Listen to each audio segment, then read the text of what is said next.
Hey there, this is the Resistor Vic Podcast. I'm here to get folks thinking about politics as something that's really about regular people like you and me, and to realize that together we can make a difference. I'm Vic Myers. Welcome to The Resistance. For those of you who were tuning in to watch me talk with Alan Govenar, who made a absolutely wonderful documentary on Jasper, Texas, I got this email 4 hours before recording. So there's that. Fortunately for me, my friend Will Westmoreland of Back 40 was super gracious enough on the last minute notice to join me tonight. But before I bring him on, I want to talk about something I saw on the news today.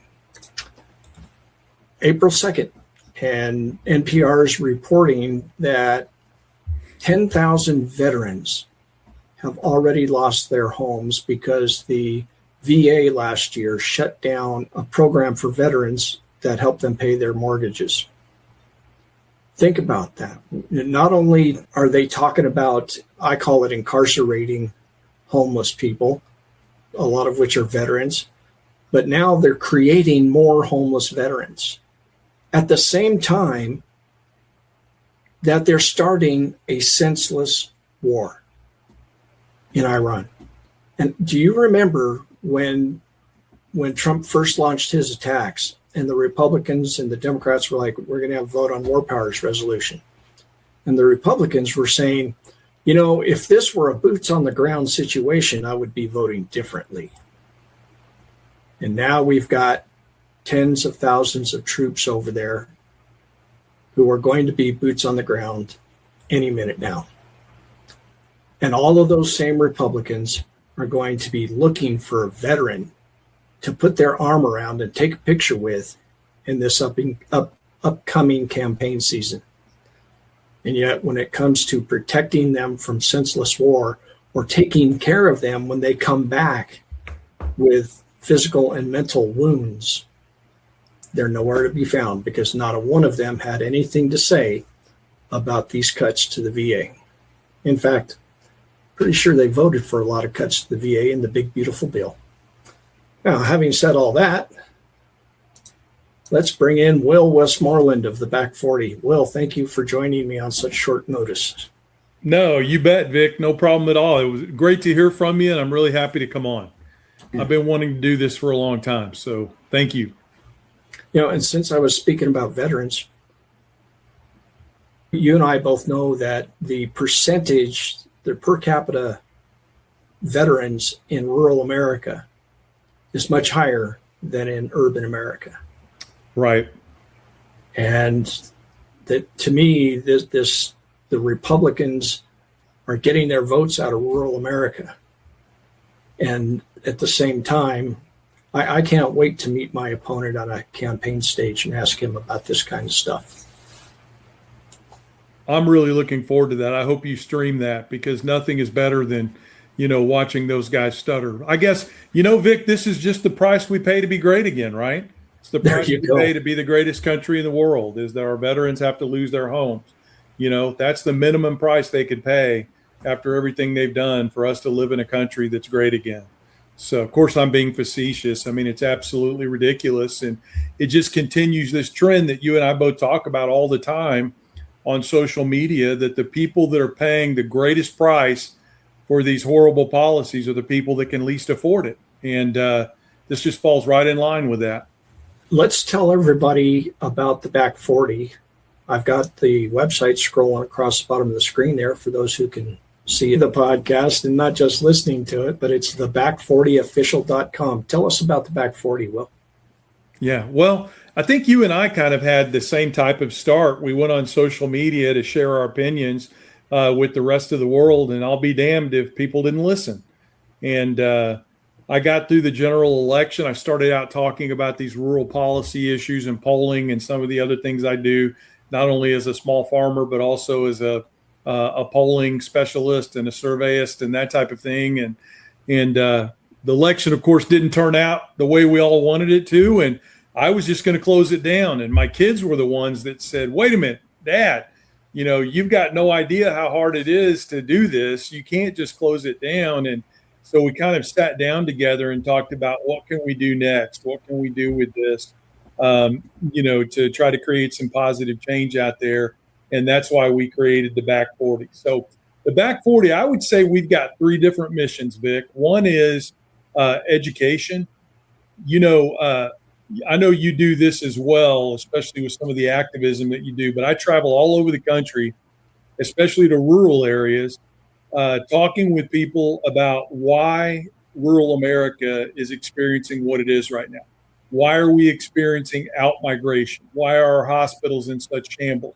Why are schools closing and consolidating? How come we can't open businesses out here? And why aren't small and medium-sized farmers and ranchers making money?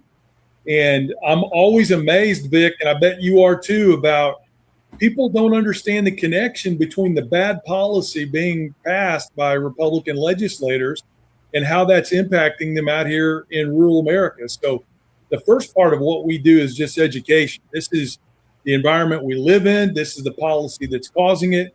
And these are the policies that we need to fix it. The second thing we do is advocacy.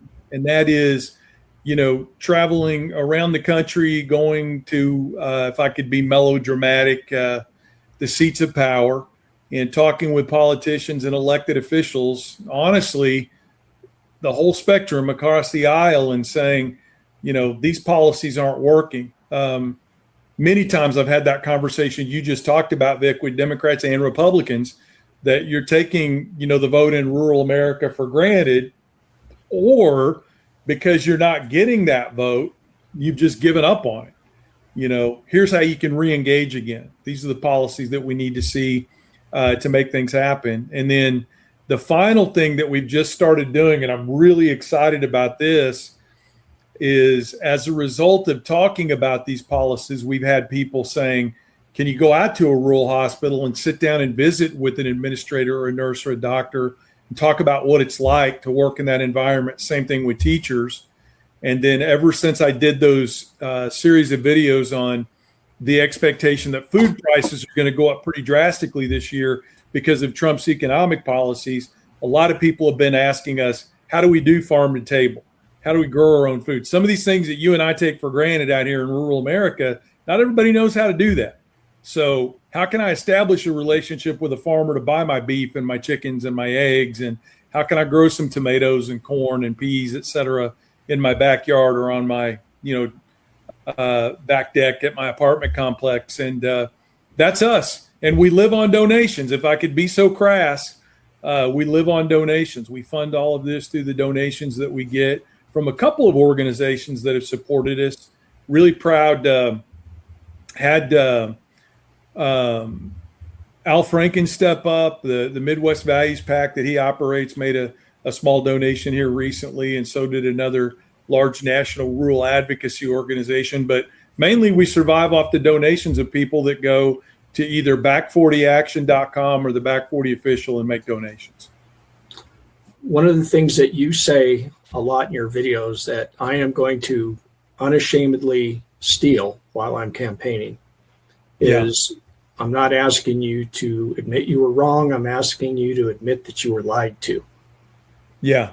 And I know that's a tough pill to swallow for a lot of people, Vic, including me.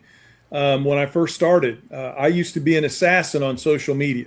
Nothing made me feel better than going on to Facebook and other social media websites and really, throwing daggers at people that voted for the president. Now, I say that, and I realize that rule more applies to people that voted for Donald Trump but aren't considered hardcore MAGA.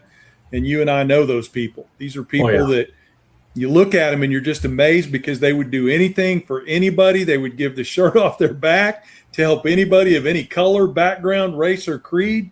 And yet they vote for this guy. And you just sit there and you shake your head and you wonder why. And as we were talking about this and as we were starting the Back 40, I just felt like personally, Vic, that if the litmus test for being able to come back over and get rational in your policy approach and start voting the right way was to say you have to admit you're wrong. Well, like any other 50-something-year-old white guy, I knew that'd be a tough pill for me to swallow. So I thought that probably can't be the litmus test if we're going to try to get people to change their mind. Hopefully it'll come. You know what I mean? Hopefully eventually, once they've had a chance to come over and they understand these policies better, and they've listened to folks like you and I and many other talented people out there, they'll come to the point eventually where they realize I really screwed up. And if we're fair, a lot of them have. He's lost 9% of his support in rural America. He's lost about 35% of his support among independents. So just the mathematics of that, and I know you're kind of a numbers-driven guy, just the mathematics of that tells you that there are Republicans that supported him that are in that number, that admit now, wow, I screwed up, Oh, I can't. I have a hard time fathoming, growing up in rural Colorado, I have a hard time fathoming that what's going on now is something that the people in rural Colorado are just sitting back and saying, yeah, that's cool. Yeah. I can't believe it. Those aren't the kind of people that I grew up admiring when I was a kid. Yeah. So I don't know, Vic, what do you think about that? I've been thinking about this a lot the last few days, and tell me if you think I'm crazy. I think that hardcore MAGA that are never going to change their mind, I just think that this has become, some people identify as Christian or Episcopalian. Some people identify as Democrat. Some people identify as Coloradans or Ozarkians. It's who they are in their character. I'm a grandpa. I'm a dad. We have these certain things about us, certain characteristics that make us who we are, and we identify ourselves as that. And if that ever disappeared, it would really kick the stool out from under us in terms of, who we are. It would really impact our psyche. And I know this is a mean thing to say, but I just feel like these really hardcore MAGA people that are never going to switch, they were under the rocks. They were these racist people that were under the rocks that, there might have been 20 or 30 of them in your little community, but they never spoke up because they knew that they would be shouted down. They'll never and then social media.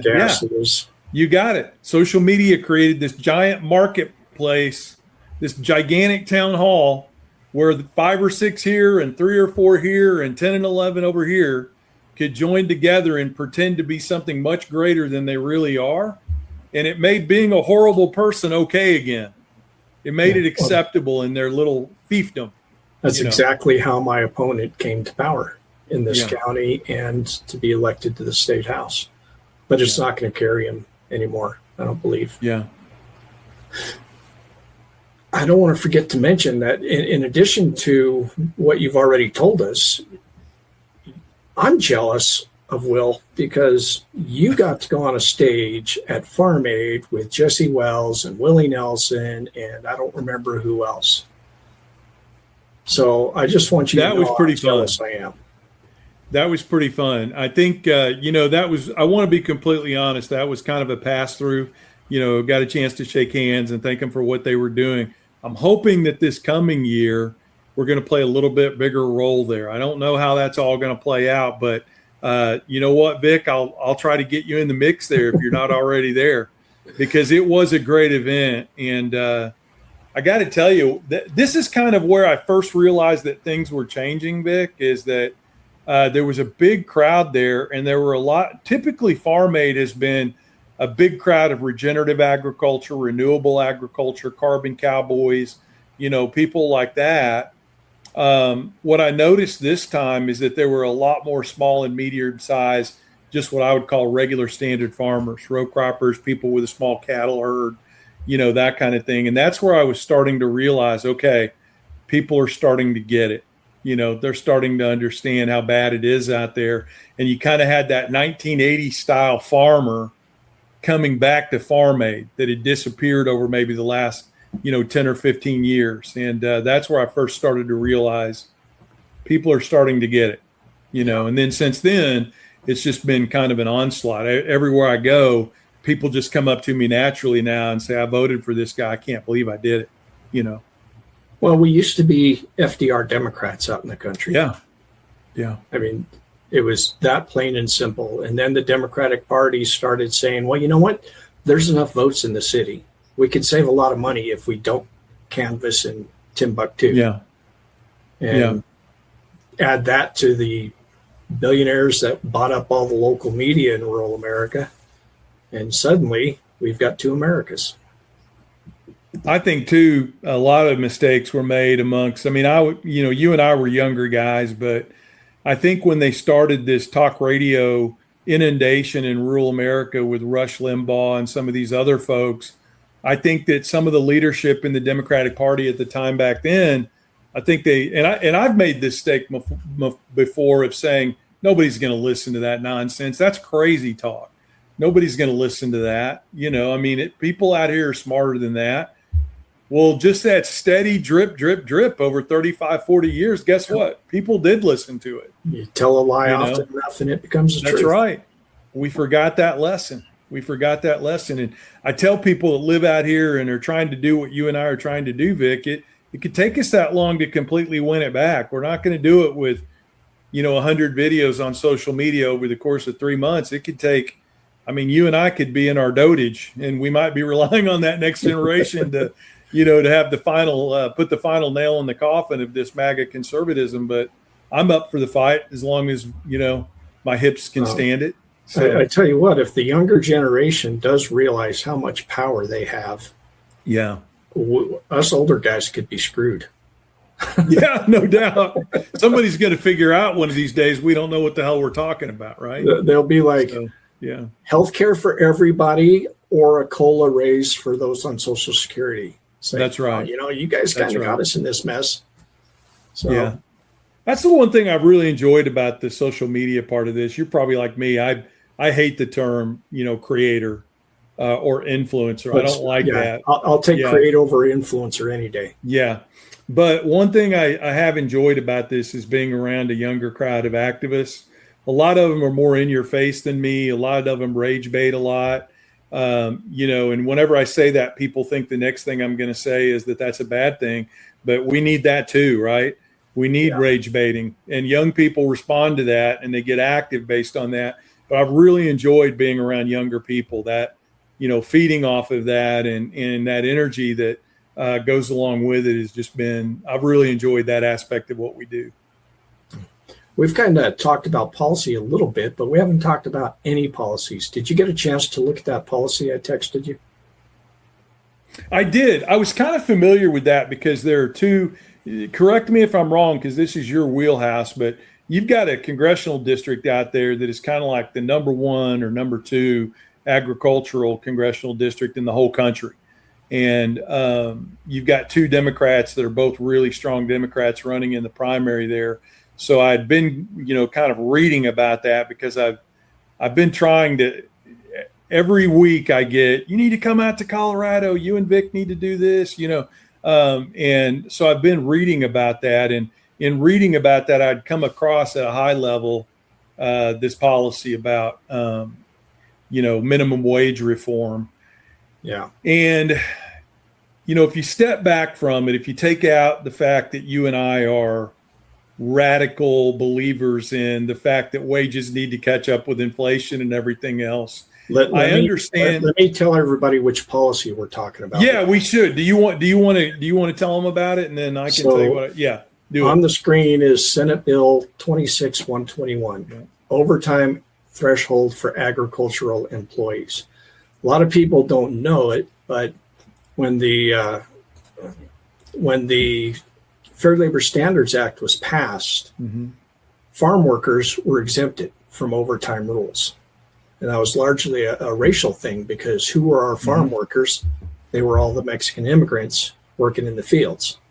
So for as long as the Fair Labor Standards Act has been around, I don't know about other states, but in Colorado, they were still exempted from overtime rules. And then in 2021, the state legislature said, you know what, that's not cool. These people are working hard. They deserve to have the minimum wage, and they deserve to get overtime when they're working more than 40 hours a week. Unfortunately, the bill that they wrote was kind of crap because it said that they get overtime, but they left it to the Department of Labor to set the times for when they get overtime. And right now it's 48 hours. If they work 48 hours in some classifications and up to 56 in other classifications. And there was a bill in the legislature this year to set it at 40 for everybody. And then there's this bill that would say we're going to set it at, I get confused, 58. It started out as 58 or 60. Yeah, one of the two. It started out as 60 and went to 58, I think, was the compromise. I could be wrong on that, so don't fact check me. But I'm a little torn on it because on one hand, I know that our farmers and our ranchers are struggling because of all of these Trump policies, because fertilizer is so hard to get, because if they can get it, it's unbelievably expensive, because the tariffs and all of that stuff, they can't sell their product. So they are struggling. But at the same time, when we have struggles like this, why does the fix have to fall on the back of the working people? You're going the same direction I was going. Yeah, absolutely right. And, I think to your point, understanding agriculture like we do, I get the reason for it. Don't get me wrong. I don't think that the people that are trying to pass this bill woke up in the morning saying, how can we screw the little guy?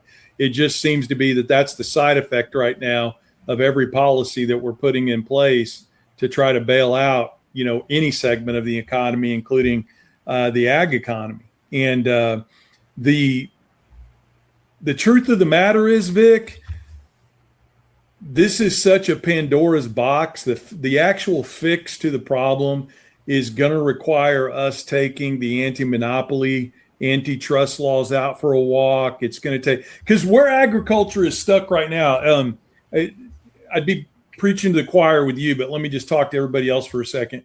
Where agriculture is stuck right now, especially in this big congressional district in Colorado, where you've got a lot of corporate ag, is they're stuck in this spot where they've got to pay additional labor wages for overtime, and they're fighting the Trump headwinds. So in other words, anytime there's an ICE raid, you may have a labor disappearance rate of up to 70%, and it can last as long as 20 days, right?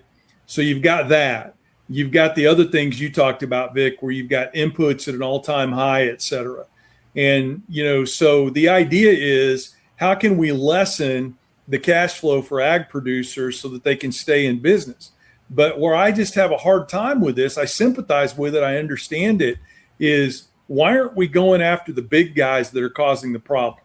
Why aren't we addressing the fact that we've only got one or two fertilizer suppliers in this country that are price setting and price fixing? Why aren't we addressing the fact, having the courage on the Republican side of the aisle, which claim to support agriculture, to at a minimum just say that we don't need any more, ICE raids in our agricultural sector? I mean, you don't even have the courage to do that. Like your selective racism and your selective discrimination, you don't even have the courage to say that the food supply needs to be protected. So at least we could temper our discrimination in the area of workers trying to come here to work in the food segment market. But I just don't see that happening. I just don't see anybody in a position to actually make it happen, because the Democrats are in a minority, and a lot of them, let's be frank, this, Vic, they don't understand agriculture. They don't understand how it works.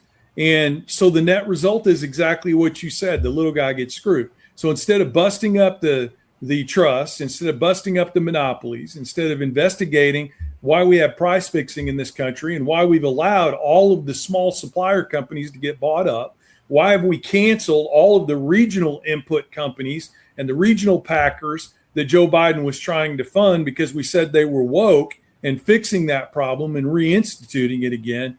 Well, we're doing what you said. We're saying, let's just make everybody work 60 hours before they get overtime. And so think about that. Even when I was a young guy, that's a hell of a lot of hours. That's too many hours, especially out in the hot sun. But I've got two thoughts that encompass some of the things you said. So one, on one hand, this bill's probably going to pass, and I'm kind of okay with it. But in my mind, whether it's next year or 5 years from now, sooner or later, we're going to get through this Trump era and the effects of the Trump era. Yeah. And we will get back to some kind of normalcy in agriculture if agriculture survives.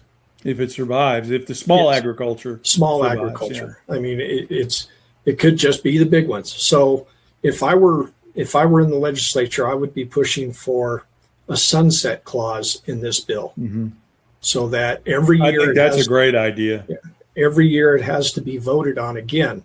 That way we can recognize the plight of the farmers, but not leave it as a permanent fix, because once this bill passes and gets signed into law, it'll be almost impossible to change it again. Right. Let me tell everybody too, not that I need to explain what you're saying, Vic, but Vic is not saying that he supports lower wages for workers. It's just that when you've lived as long as we have, you understand that the government quite often gives you the choice between a shit sandwich and a shit sandwich. And that's where they put us in regard to agriculture. So if this law doesn't pass, then that's going to be all the justification I think they need, Vic, to do one of two things. One is they just start laying people off and terminating people and saying, a smaller group of people are going to get the same amount of work done, and it's going to impact production and cause food prices to go up. Or the second thing is the Democrats. Right. Or the second thing is it's just going to get passed along in price. And I did an interview today with Farm Journal, and, worst case scenario in food pricing right now is that it could climb as much as, 12 to 15%. So we've got a 38% fuel increase. We've got a 41% home energy increase. Then we top that off with a 12 to 15% food, price increase. At a certain point, they're giving you the choice between screwing over workers or putting the food supply in such peril that we're literally talking about people having to make the choice between paying the electric bill or eating. So, when you say you support the bill, when you say you support the bill, it kind of means I think this is the worst case scenario that's going to be created is if we do this. But, man, I love the idea of a sunset clause in there because you're absolutely right. It's just like taxes, when they pass them and they don't sunset them, they just stay there forever, So just as you were getting ready to go in for your hip fix, I finished writing a policy paper because I'm kind of different. When I have an idea of something I really want to push, I sit down and I write out a policy paper on it, and I put them on my website so that, very few voters are going to say, let's go check out his policy paper. They're not going to read it, very few, but I want it there for anybody to see what I believe in. Yeah. But one of the things I wrote up, and I know it's been done in other states, you were talking about the monopolies and stuff. Mm-hmm. Right now, ranchers around here, they take their cattle before they're ready for slaughter, and they send them up to winter feedlot in Lahana, Rocky Ford. I always get those two cities in my mind. They're one city, but they're not. They've got some distance. Anyway, and they go to the feedlot for however long, and then they get on a truck and they get hauled to Dodge City. Yeah. And that's all because we've got like 4 companies controlling all of the beef production or in terms of packaging. But we used to have a slaughterhouse 80 miles up the road from here when I was a kid. Why don't we have some kind of a state policy, guaranteed loans and stuff? I'm in an electrical co-op. That's where I get my electricity from my house, that and my solar panels. My farm is too. Why don't we have some co-ops for ranchers where they can be the owners of the beef processing plant and professional management, ranchers on it. And I know why you're smiling. I'm going to get there. Okay. And then that beef they can hold on to it longer. They'll make more money. If they're making more money, they're not as pressured to run too many cows on their land. The land will thrive better because it's not overgrazed. Meanwhile, they're closer and they get more profit off of the beef that they do raise. Their kids, instead of growing up and leaving, because the average age of a rancher in my district is 60 years old. Yeah. So the kids see a more thriving ranch, and maybe they'll want to stay when they grow up instead of moving off. Gosh, Vic, I think it's a great idea. I wish somebody would have thought of it. I know it's been done in other places. And so far, the ranchers that I've talked to about this, they're like, you ain't never going to get a rancher to do that because they only think about themselves. You know, the funny side story to all of this is that Joe Biden passed as part of the infrastructure bill or the anti-inflation bill, one of the two. He got the beginnings, and I think he actually got $1 billion invested into it for regional meat processing. Very similar to what you're talking about, just not in a co-op form yet, right? So kind of like a step before a co-op, but anybody that wanted to get into the business that could be considered a regional packer, the government would help fund that and would help support it so that it gets started. And it had really taken off. I actually know somebody that had bought a beef processing facility here in Southwest Missouri, and they were about to launch that. They were actually about to launch local beef processing that would be USDA certified. Well, when Trump came into office, whenever he canceled the Inflation Reduction Act and he canceled what was left of the Infrastructure Act as being woke, he canceled that program. Now, here's the funny thing. And I did a video on this. It didn't do very well because they never put you and I on the FYP anymore. But Trump, about 2 months ago, decided, let's put that program back in place, fund it with about 40% of the money that Joe Biden was going to fund it.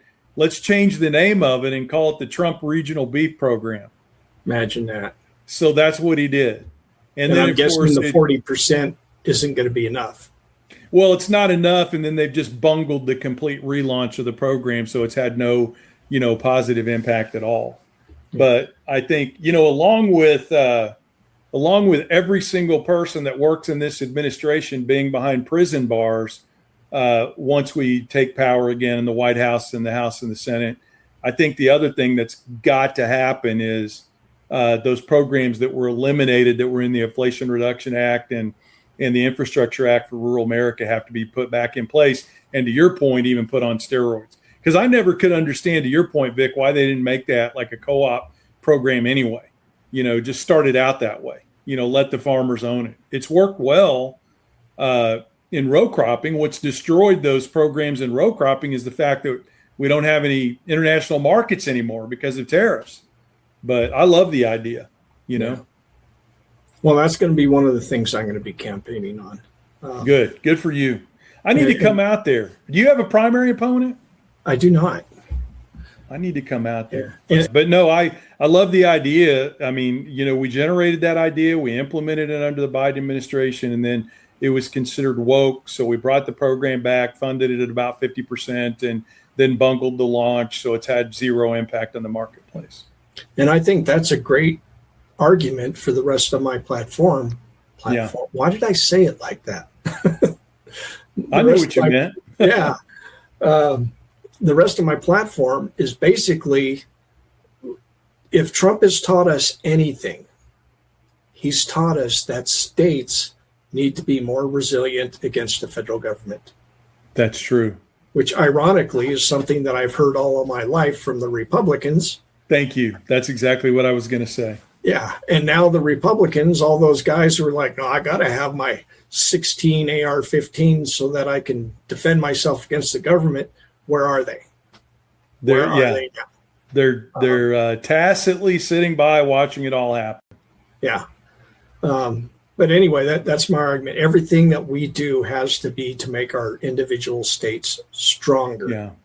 Whether it's fixing our school system so that when the government cuts back on grants, it doesn't, I was on a school board and we didn't get that much money from the federal government, but it was just enough because we're a very poor area here. Mm-hmm. It was just enough that if the government had pulled any of that money when I was on the board, I was the board treasurer, it would have made us shift funds or kick poor kids to the curb, which would have been a lot of our kids. But we can make our state stronger by looking at our spending priorities, refocusing them on the things that enable us to withstand another Trump presidency down the road. Yeah. Whoever that might be, right? Yeah. because there's going to be a Trump style candidate that comes along, and I don't think we may even have to wait 2 or 3 election cycles. Somebody may figure it out and come out of the woodwork, that is a Trump style candidate. But I tell you what, I mean, given what I see happening in, the energy supply chain and what I hear Mr. Global say, and given what I know from talking to these ag economists in the food supply chain, we're not going to have a famine. We're not going to have, a situation where we don't have food. It's just going to be that it's so expensive by the end of this year and next year that you really are going to have some tough decisions being made out there. I think to the point where the federal government's going to almost have to consider some COVID era, type programs to help people cover just basic expenses.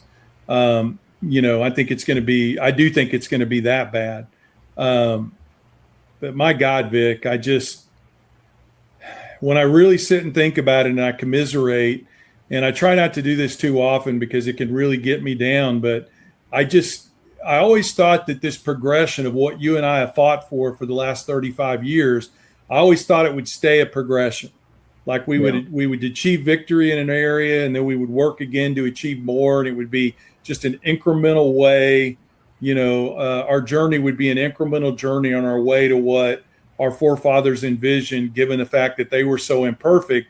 They at least gave us this Constitution so that we could get to this idealism where everybody really is equal and treated the same way. And I just never imagined that in my mid-50s, that somebody would come along that would take us from here, because you and I came in here on the shoulders of great people, and we got to here, and now I feel like we're down here again. Somewhere between the civil rights movements of the 60s and where we were when we came onto the scene in the 80s and 90s. I think we're back a lot lower than that, frankly. I think because there are some of the stuff going on. I could never have imagined how bad some of this stuff is. Federal troops shooting Americans down in the street with impunity. That is not something. My own eyes, not the shooting, but I mean, I had to stay back because I'm not a spring chicken, and I had a bad hit. But I saw them, Vic. I went up there to Minneapolis, and they just ran out, knocked people down, beat the hell out of them, no warning. They dragged kids off and threw them in the back of vehicles and dumped them out in the cold, a mile away, bawling and snotting all over themselves. And I'm not saying that to be funny. I'm saying that here's a 16-year-old kid laying out in a parking lot crying so hard that he's blowing snot all over his face and the front of his shirt. And that's his interaction with his constitutional Republican government, with a constitution that was designed to protect his rights. How long is he going to remember that? What's that going to do to him? And there's not a political Republican anywhere in America running for office who is willing to stand up and say that's wrong. Yeah. If there is one yesterday, I met one yesterday in Kansas, and his whole party has disowned him. He's a state representative fighting for health care. I don't understand how the guy's not a Democrat. It may just be because he can't get elected if he puts that title next to his name, but his whole party has disowned him. I can't bring up his name, but I think I know who you're talking about. Yeah. I think I saw something on him the other day. I'm going to do an event with him Saturday at Kansas State University, so I don't want to say it out loud right now. But yeah, I mean, his whole party has disowned him. Have you heard of Jeff Pixley? Yeah. Uh-huh. Yeah. I'm really hoping that he does well. He's got a primary. Yeah. I think he'll win his primary. I hope he does. I would really love to see that guy get into Congress. Hey, I know you've told this story to other people, but I haven't talked to you in a while because of all the health things. What was the final prod to get you to decide to run? Okay. So, I wasn't surprised, but I was just like, wow, okay. You know that I ran for Congress back in 2014. Right. And I'd actually, when I was fresh out of college, I ran for state legislature in a district there was no way in hell I was ever going to win. I was like, who's running in this race? And the party said, nobody. I says, well, put me on the ballot and I'll do whatever I can. And my wife was supportive of me. And I did what I could. And then the next race, there wasn't going to be anybody run, and they asked me to do it again. And I said, I really don't want to, but I will. And I raised half as much money, did half as much work, got twice as many votes as the first time. There you go. And the third time, I was like, I'm going to try for real. Yeah. And I worked my ass off, and I still didn't have a snowball's chance. It was one of those districts. It was actually the heart of the district was the home of the Klan about 100 years ago. Yeah, I remember you either did a video on this once or I heard you on somebody else's podcast. So I didn't stand a chance. But then I let it go for a long time. I helped on some campaigns and stuff, but I didn't run. And then when I ran for Congress in 2014, I'd had back surgery, laying on my back for a couple of months, just waiting for a doctor's appointment. And then I called up the party and said, who's going to run against Cory Gardner? And they said, nobody. I said, well, then I'm going to. And they said, good luck. We're not going to help you. Because it was that's what you want to hear.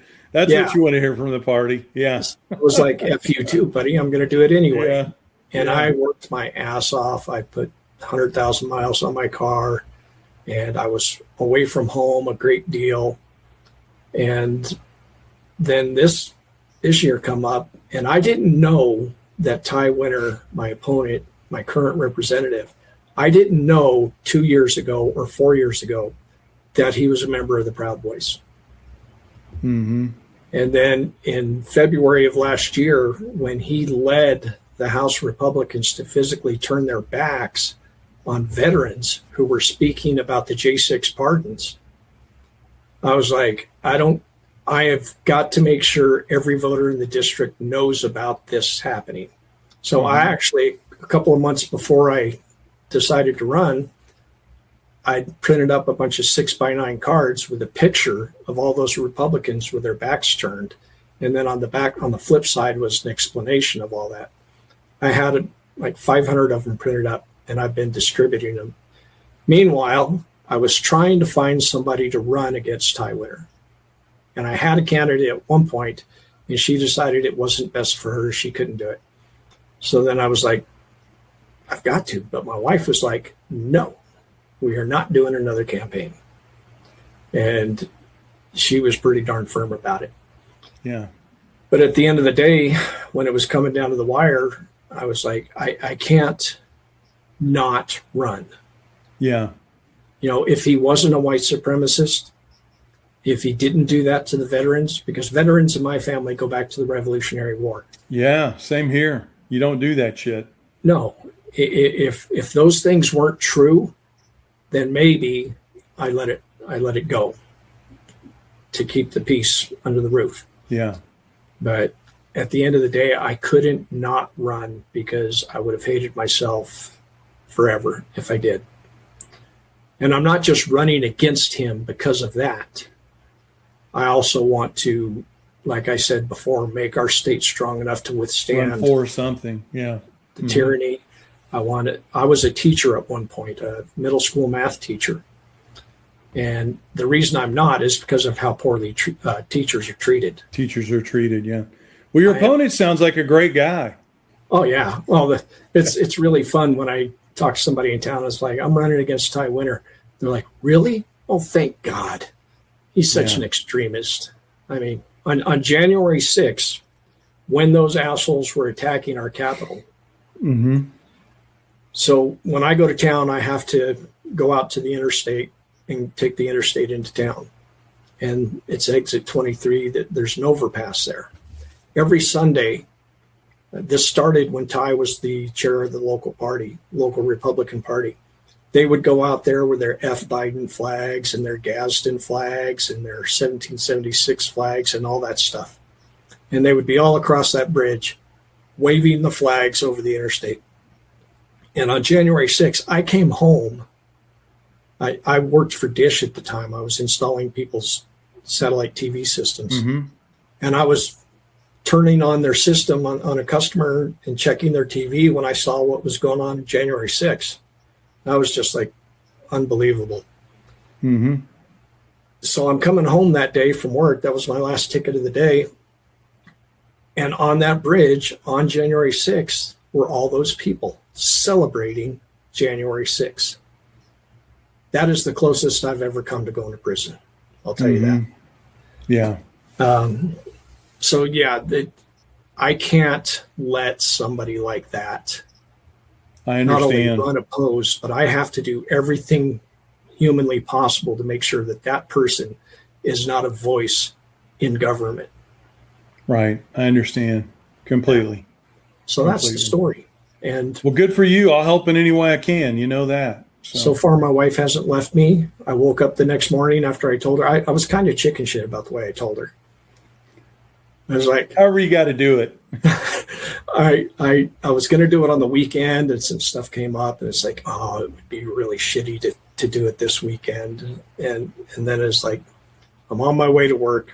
I'm all dressed, getting ready to leave. And just before I walked out the door, I was like, I'm running.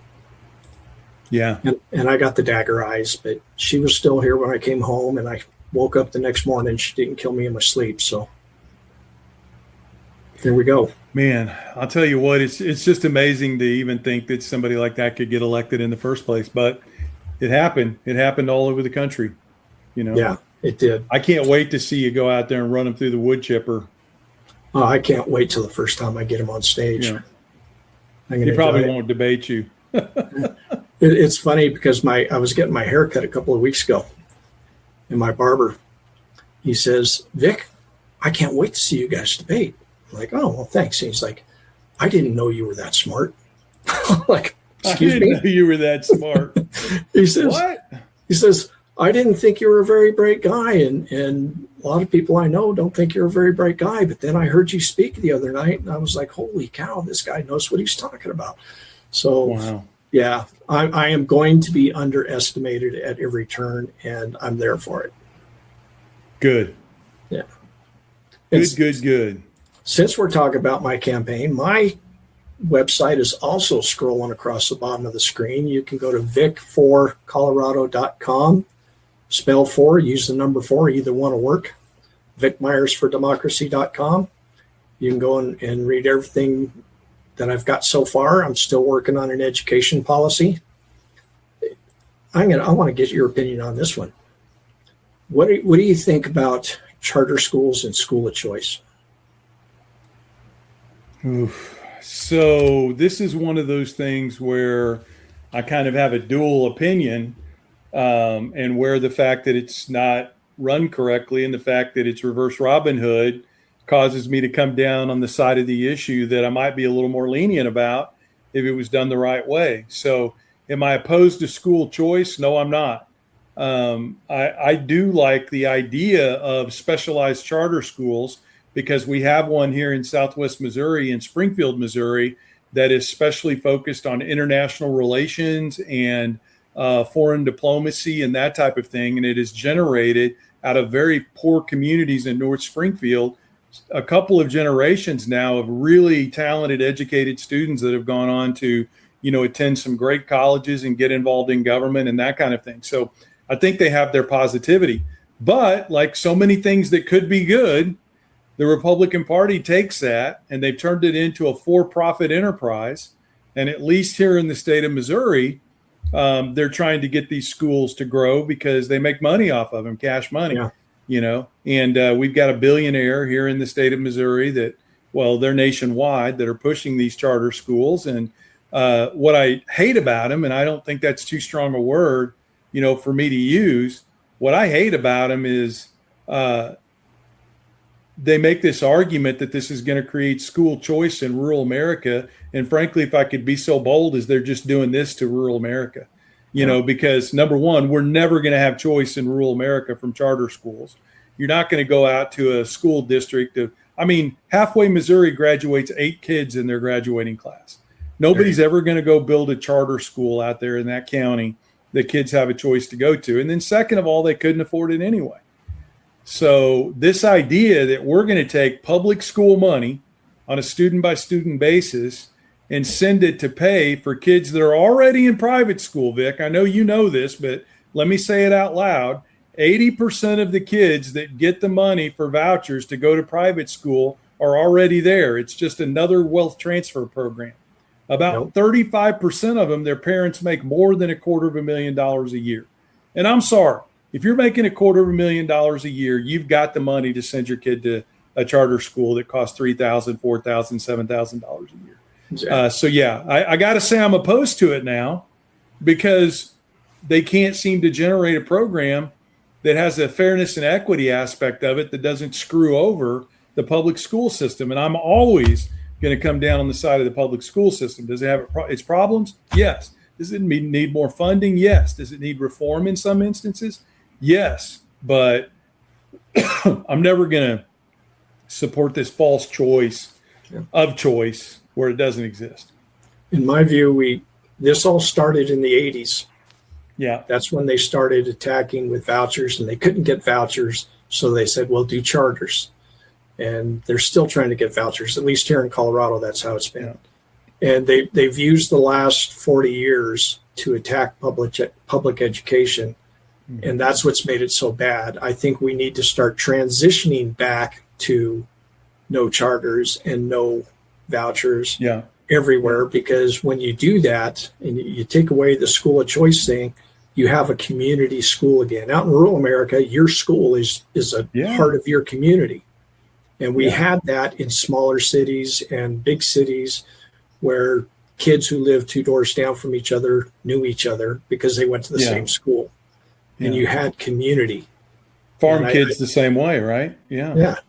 Mm-hmm. I think we need to start transitioning back to community-based education, as well as building up our education system so that the international students programs are there, and the special programs for special needs kids are funded and actually working.